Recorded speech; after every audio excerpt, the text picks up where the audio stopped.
So today I will start my class now, and the topic today is pattern formation. I will just go very slowly on this chapter because we will have short classes, but the classes must be there. It must go very slowly, and every day I will send the note also and read this part from Gilbert. It's very nicely given in Gilbert.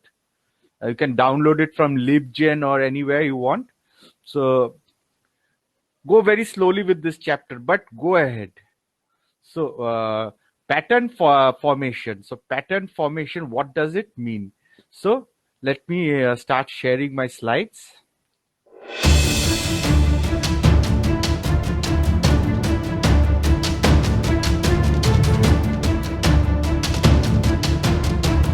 Okay.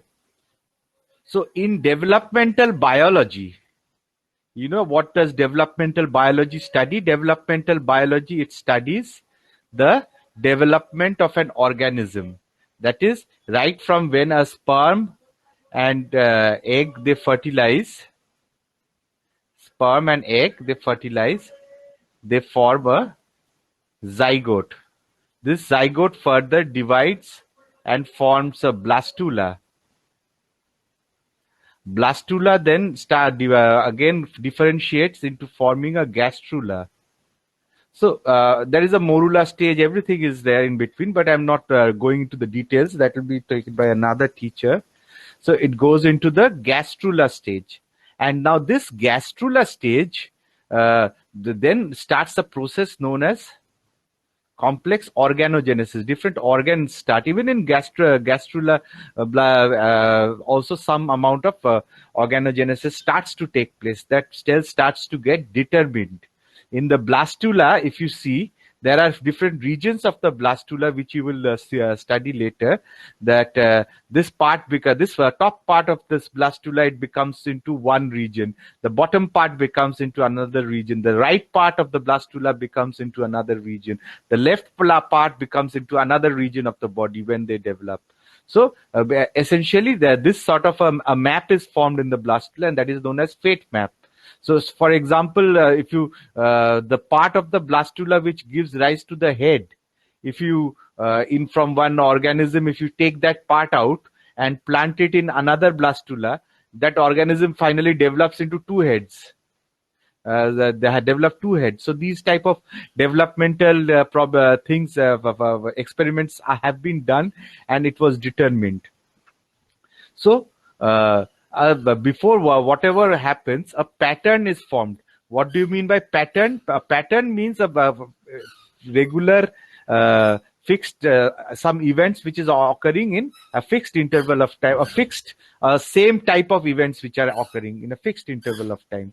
So a pattern can be a posterior to anterior axis. There is a pattern formation, that the head will always be in the anterior, then the way, say for an insect, for example, the head will be in the anterior side, the abdomen will be in the posterior side, the thorax will be in the middle. So this particular pattern, this is so all insects will have a head first, then a thorax, and then an abdomen. So it is not that the first there will be an abdomen, then there will be a head, and then there will this type of pattern doesn't form. So there are genes and proteins and regulatory functions which determine that the head comes first, then comes something else, then comes something else. That it is this is known as a pattern. So this is what you call by pattern formation. This pattern formation, there are a lot of experiments have been done. Say, for example, region which form the head, they have been taken and put in the back region, and the head starts to form behind. So all these experiments have determined that there are certain things which are very important. For example, when there is a formation of antenna, if you suddenly knock out a gene, instead of antenna, you will have a leg forming there in the head. There is a nice video on YouTube which you people can search. Go to YouTube and search Evo Devo, a song. Evo to Devo. The whole song, if you listen, it's an entertaining song. You can see what different types of developmental processes which take place. Developmental processes which take place. you can study. Okay. So most of the studies have been done in Drosophila melanogaster, the common fruit fly. It is the first or one of the first organisms to have its morphogenesis studied. So, what is morphogenesis? Morphogenesis is the role of genes in pattern formation.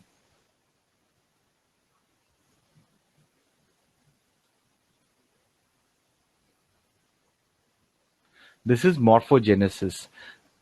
So, morphogenesis has got certain genes which play a role in pattern formation. So, morphogenesis means that from the zygote, different morphological changes. What is morphology? Morphology is your face, structure of your face, structure of your hands, structure of your body. All these are what you can see from outside. That is morphology. Inside, what you can see from inside is anatomy. So, development of this morphology, development of your nose, head, eyes, ears, all these are from just one single ball of cells, and that is the process of that development, where you find a morphology. You have certain morphological features that is known as morphogenesis, and our pattern formation is one important part of morphogenesis. And now, the role of genes is very well studied. So the pattern formation refers to the generation of complex organizations and cell fates in space and time. In from a zygote to this individual, there is a particular region. That region may be inside the egg or inside the mother's womb, and a space of time from time X to time Y. Time X, it was a zygote. Time Y, it becomes into a small embryo. So in this space of time, there are certain morphological changes which take place, and a pattern is formed. Where the side of the blast ball which becomes the head, and the sides of the ball which becomes the tail, side which becomes the center, the side which becomes the upper part, side which belongs the bottom part. So there are patterns. This is also determined. So first pattern you saw, what is the anterior and posterior axis? This is A.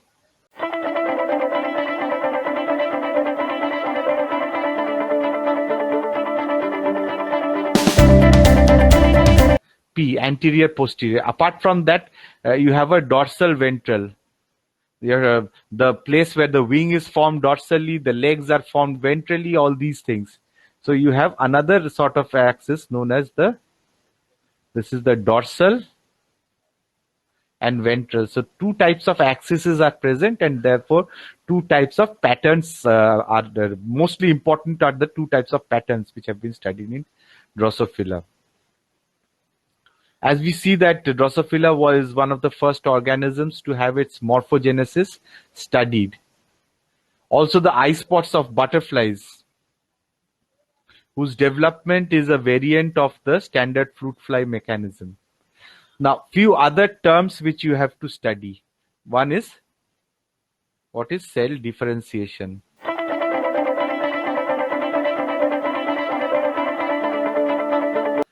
The generation of specialized cell types is called differentiation. This is a process during which a cell ceases to divide. It divides no longer. And what it does, it develops specialized structural elements. Specialized hoye gelo. For example, a cell which was dividing suddenly becomes into a specialized liver cell or a specialized nerve cell. So this is differentiation. And each cell has got distinct functional properties. Differentiation, it is only the last stage in a series of events that commit an undifferentiated cell to an embryo to become a particular cell type. This means that an undifferentiated, there are lots of different stages and of undifferentiated cells where there are certain changes which take place, certain commitments they take place to may become the final differentiated cell. So from a precursor cell, the final blood cell, to the final tissue cell, there are several stages in between. They are all undifferentiated. This can become, instead of a liver, it can become a nerve or something like that. But there are several stages which take place along with it. The next stage, of course, a red blood cell is obviously, it differs radically in its protein composition and cell structure from a lens cell in the eye or a neuron in the brain. But these differences in cellular biochemistry and function are preceded by a process that commits the cell to a certain fate. So instead of the cell becoming a lens cell, from one precursor cell, it can become, after there are several 1, 2, 3, 4, 5, 6 different types of cell stages in between before it becomes the final lens cell. Or there are many 1, 2, 3, 4, 5, 6 stages before it becomes the final blood cells. So this is what this line says. So this is this is known as a commitment. So they're committing. Okay, I commit that I will become a lens cell. The cell is saying to itself. At the same time, you have another term that is known as commitment. So as the development, commitment means, for example, you fall in love with a girl or a boy, and then you are committed to that person. That means you are sure that, not sure that you will stay with that person for your life. This is a commitment which you make. It's not that today you are with this person, you go and then again on next day another boy comes, you go to that person. You're already committed to that person, and the final stage possibly, and in modern times you don't know, but the final stage in former times was considered to be the marriage. So that is a type of commitment which you do, and that is the final differentiated stage as a married couple. Before that, you were bachelors or spinster. We were bachelors moving around, or maidens, bachelors and maidens moving around. After marriage, you become a married couple. So this is a commitment which you take place. Before that, you have a courtship. You make promises to each other every 1 or 2 days, and then suddenly this relation develops over time, and then you marry. This is known as commitment. The same with the cell. It's committed that, okay, I'll become a liver. So it goes through different stages. Similarly, like a human commitment, you are going with that with this person in a relationship. Suddenly you see that this person has got a bad characteristics which you cannot compromise. That person drinks a lot of alcohol or something like this which you don't like, and then you say you are not you have not yet become a married couple. That is the differentiated. So what you do, you can de-differentiate back. You come out of that relation, and coming out of that relationship, mostly it is not very happy thing. And so similarly with the cell, it's a stressful event. It normally does it, most of the time it dies. So this is more or less a similar way you can compare these two things. It's a commitment. So as development proceeds, formerly uncommitted cells become committed to form particular body parts or cell types. Commitment is now regarded as being encoded as a combination of transcription factors present in the cell, so it can be visualized directly by observing the expression of the relevant genes. So as the cell is being committed from an undifferentiated to the differentiated stage, as you know, there are a lot of stages in between. There are certain changes in the expression of different genes inside the cell. So just marking, okay, at the first stage, this X gene gets activated. In the stage 2, the Y gene gets activated. Stage 3, the Z gene gets activated. So by looking at these things, you can know the stage of commitment. Similarly, in a human relation, you can say it in that same manner. First step, maybe they talk with each other. Next step, hold hands, and then blah blah. Whatever. I need not speak. So what happens? So they're in this stage. They're holding hands. So they're in the second stage of commitment. Something like this.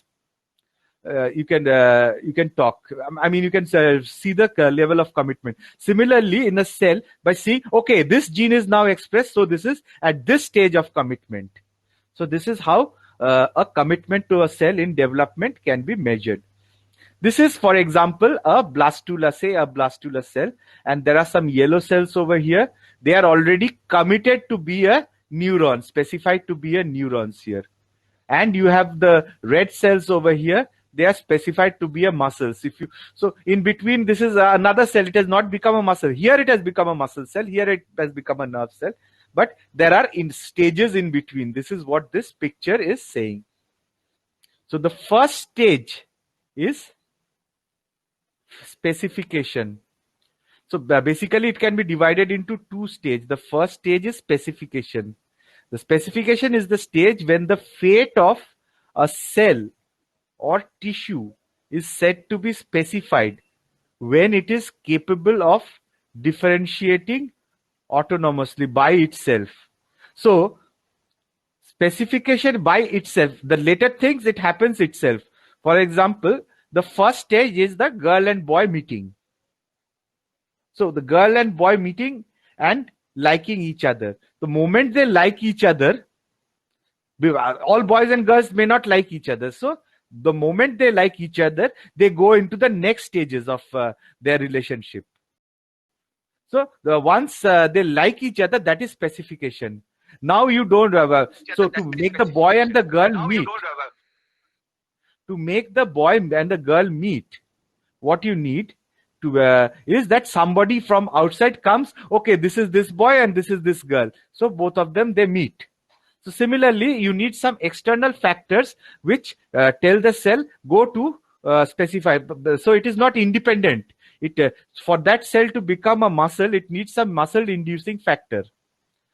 But once that factor goes inside, now once somebody makes the girl and boy meet, they go ahead automatically in that relationship. So they are already specified. Although their relationship has not come to the marriage stage, but they are specified. So if the first step goes very well, they like each other, they can talk with each other very nicely. Then the next stage is that they hold hands together. The next stage, they go hold hand and they walk to outside together, and blah blah blah. All the stages which follow, they come to till the final stage of marriage.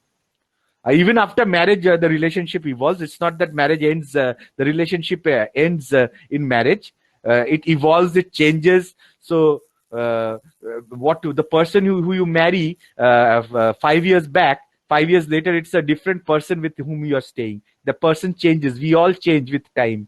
There are certain things which we pick up, certain habits which we pick up from our experience. So like this, even a cell, a single cell, it also changes. A muscle cell, suddenly it becomes a fatigued muscle cell, or it changes. There are certain amount of changes, but basically they're committed. So, and coming out of a relation is very difficult. Similarly, it's almost impossible. You always have that burden in your head, that burden of a former relationship, that experience. It always stays. It never goes. The scar always remains. Similarly, when muscles.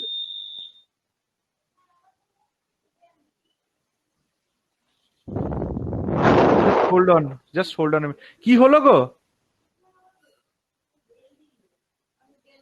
Oh, okay.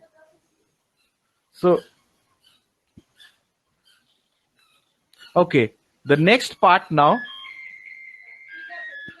Okay. The next part now is after specification. The second stage of commitment is determination. A cell or tissue is said to be determined when it is capable of differentiating autonomously, even when placed into another region of the embryo or a cluster of differently specified cells in a petri dish. So the determination stage is, For example, in this relationship, after it specified that this boy likes this girl, they are going ahead in that relationship. They come to a certain stage when the boy is now taken and made to meet with another girl. But the boy at that time, when it's met with another girl, he will not behave in the same manner as he behaved with his former partner. So he's already determined. So with that former partner, he will always think about that other girl, the former girl, and all these things. So all these, it's the same thing. So once it is specified, you take that specified cell and put it in a region where it's supposed to be. For example, that region is supposed to be a muscle. You take that muscle cell which is specified and determined cell and take it to another place where it is supposed to become a nerve cell. What happens is that it will not form a nerve cell there. It will not change and form a nerve cell. It will form a muscle cell only in a wrong region. So instead of your brain, you'll have your muscle there. You'll have a muscle there. You'll have no brain. It's something like that. As a joke, I'm specifying. So specification is irreversible. Once it's specified, you cannot revert back. Specification is labile because from this shape, it changes to this shape. So the yellow is supposed to form the nerves and the red is formed the muscles. So the yellow is forming the nerves and the red is forming the muscles. This is for sure. In a petri dish, this can be shown. So there are modes of specification. If you can see, there are 3 types of mode of specification. They are autonomous specification, that automatically they become specified. They are conditionally specified, or there is a syncytial specification. Autonomous specification is that in the head region, it will become a brain. Conditional is provided it will become a brain provided you give a brain making factor. And syncytial specification is, syncytial means if the cell has got no boundaries. There is no cell. The 2 cells are not separated by a membrane or cell wall or something like that. It is not separated. Just hold on. I will just see if anybody has got questions. So, a syncytial difference specification is something in a cell when there are 2 cells.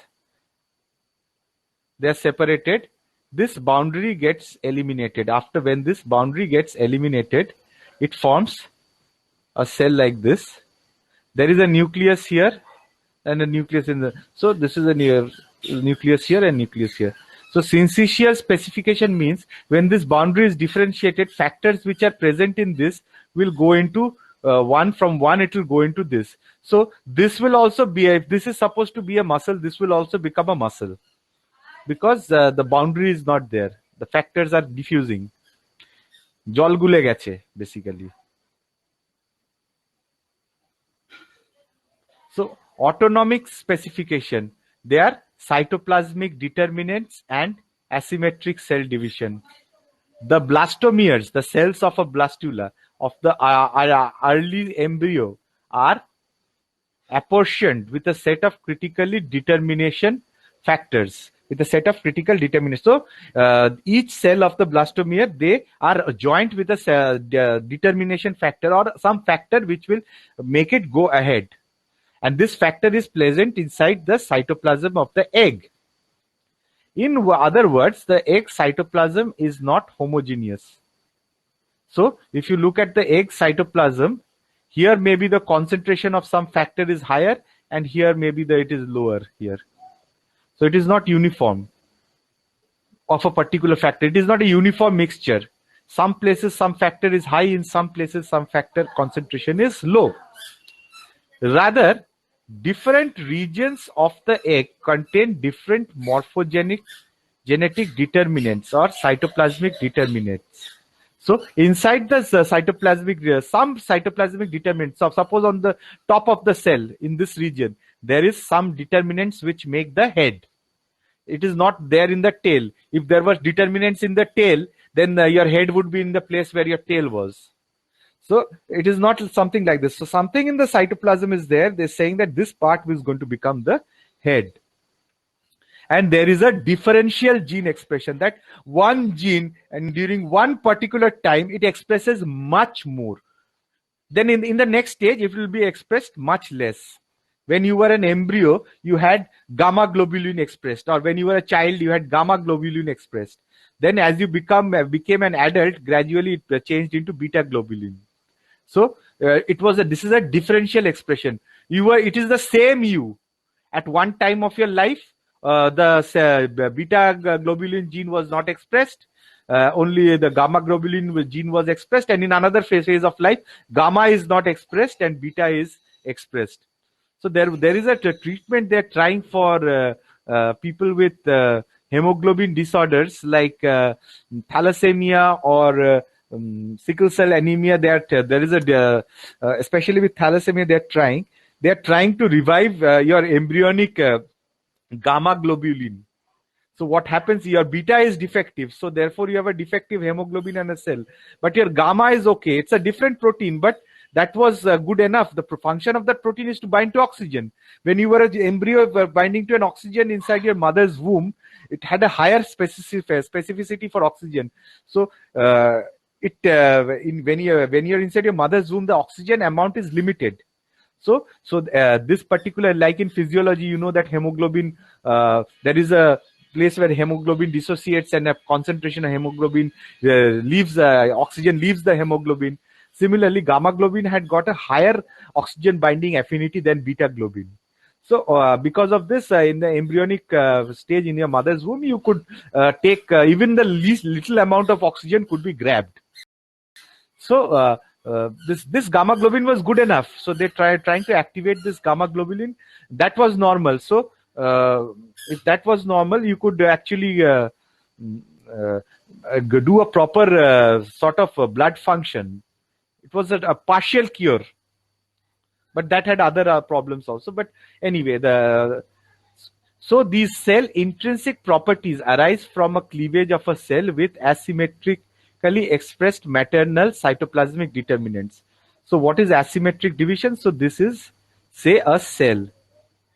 Here the concentration of a particular cytoplasmic determinant or a thing which, say for example, a determinant which makes the head is higher, and in this region it is lower. So this cell now divides into two cells. When it divides into two cells, you have in one of these the cytoplasmic determinant, this particular determinant is not present, and now let's say you have another determinant over here. This determinant is present over here. So, and this determinant is present in this. So it is asymmetric. This purple and this light pink, they are not equally distributed. So this region that will form maybe the head, and this region, say maybe that will form the tail. So this is a asymmetric division and of cytoplasmic determinants.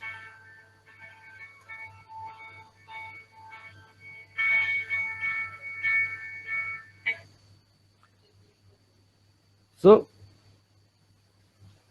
this is an egg from Slack. This is the book Slack, page number 38. A cytoplasmic determinant is a substance or substances located in part of an egg or blastomere that guarantees the assumption of a particular state of commitment by which the cells inherit it during cleavage. So look at, this is an insect development. This is the head region, something else is there, and this is the tail region, something else is here. So when they divide, like I draw, this became into something and this became into something. So these blue is the cytoplasmic determinants maybe which will make its tail, and this yellow is cytoplasmic determinants which will make its head. So gradually, even in this, there is a differentiation occurs. Some which will have another white thing coming up. So you can see that the one cell has divided into two. It is asymmetrically divided. Now it has divided into four. So this has not divided. Now you have, for example, this again divides, two white and one becomes gray. So the white one becomes into another group of cells and the gray one becomes into another group of cells. So like this, different types of cells are made. That is by the presence of cytoplasmic determinants. So all started with one determinant, yellow, being present more in this part and blue present in this part. When it divides in two cells, in one cell the blue part is more and in one cell the yellow part is more. Then this divides again into other colors. You will see that the gray part one becomes here, and there are two whites. So now you find here 4 whites and 3 of these gray. So like this, again another color of cell comes. So like this, different organs and different regions of the body are formed. So by cytoplasmic determinants. For example, interesting is in this one cell stage, there is a cytoplasmic determinant which is over here. And this divides like this, and this part forms, and this forms a normal head. Now, for example, this forms the head. Now, this is picked up in another, this is taken from this cell and put in another cell like this. It divides, this will have 2 heads. You have an ectopic head formed. That is because this region is supposed to form the head. So when this cell divides and forms, now you find a normal head formed over here. But when if you pick this from this will die, of course, and you take it and put it on another region of another embryo, you will find another head being formed. So this is a cytoplasmic determinant. This is the example. So today I will end my class over here. I will send this note over here. And this is a very complex part.